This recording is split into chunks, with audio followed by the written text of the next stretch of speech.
امروز قراره وارد دنیای ذهن ناخودآگاه بشیم. همون ذهن پنهانی که 95% از زندگیت رو کنترل میکنه بدون اینکه حتی متوجهش بشی. دکتر جو دیسپنزا میگه اگر هر روز همون کارهای دیروز رو بکنی، همون احساسات رو تجربه کنی و همون کارها رو انجام بدی، چطور انتظار داری زندگیت عوض بشه؟ اگه تا اینجا با من بودی یعنی تو هم مثل من دنبال تغییری، دنبال یه زندگی آگاهانه تر، آروم تر و پر از رشد. از همین حالا یه کاری بکن. ویدیوی اول کانالم رو ببین، چون اونجا قصه شروع این مسیر رو تعریف کردم و حتما کانال رو سابسکرایب کن تا با هم قدم به قدم مسیر آگاهی و تحول رو ادامه بدیم. ممنونم ازت که اینجایی. ذهن ناخودآگاه مثل یه برنامه است که از کودکی در تو نصب شده.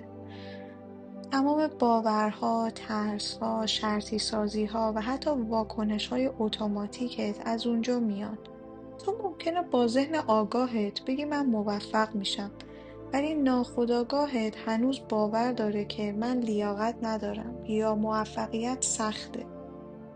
و همینطور دکتر جو دیسپنزا میگه جهان بیرون فقط بازتاب جهان درون توه. تو نمیتونی واقعیت جدیدی بسازی با همون ذهنیت قدیمی. این یعنی تا زمانی که به صورت آگاهانه الگوهای ناخودآگاه تو تغییر ندی، دوباره و دوباره همون تجربیات رو تکرار میکنی.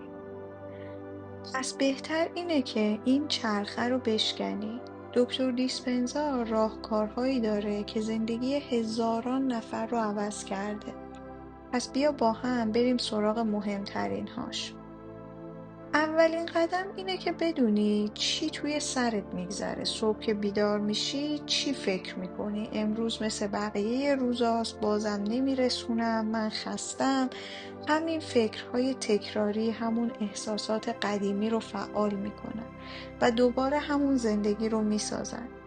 دکتر دیسپنزا میگه وقتی آگاهانه شاهد افکارت باشی دیگه قربانیشون نیستی، بلکه تبدیل میشی به خالق واقعیت جدید. پس چی شد؟ وقتی آگاهانه شاهد افکارت باشی دیگه قربانیشون نیستی، بلکه تبدیل میشی به خالق واقعیت جدید.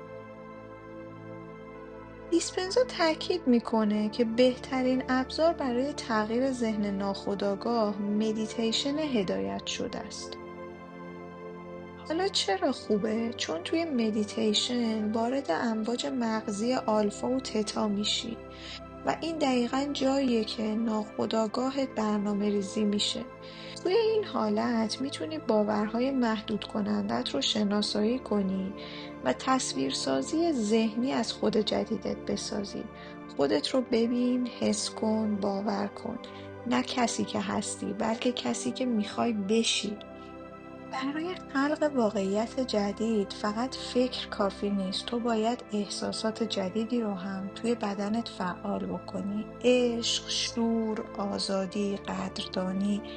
دیسپنزا میگه بدن نمیفهمه چیزی رو تصور کردی یا واقعا تجربه کردی. اگه بتونی احساسات آینده رو همین الان تجربه کنی، بدن و ذهن شروع به هم راستایی میکنن و واقعیت جدید شکل میگیره.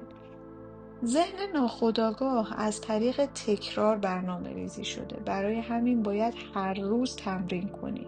هر روز مدیتیشن، هر روز آگاهی، هر روز تصویر سازی تا جایی که نسخه جدیدت تبدیل به حالت طبیعیت بشه. تو قربانی ذهن ناخودآگاهت نیستی. میتونی خودت رو از نو بسازی. فقط باید خودت رو بشناسی، تصمیم بگیری و با تکرار نسخه جدیدت رو خلق کنی. امروز از خودت بپرس چه افکاری دارم که منو عقب نگه میدارن؟ چه احساساتی تکراریم و چه کسی میخوام باشم؟ چون فقط وقتی خودت رو تغییر بدی همه چیز تغییر میکنه. تو خالق واقعیت هستی. همیشه بودی، فقط باید بهش آگاه بشی. ممنونم که تا آخر ویدیو با من همراه بودی. اگه حس کردی این ویدیو میتونه به کسی کمک کنه براش بفرست و اگه هنوز عضو کانال نیستی خوشحال میشم کنار من باشی.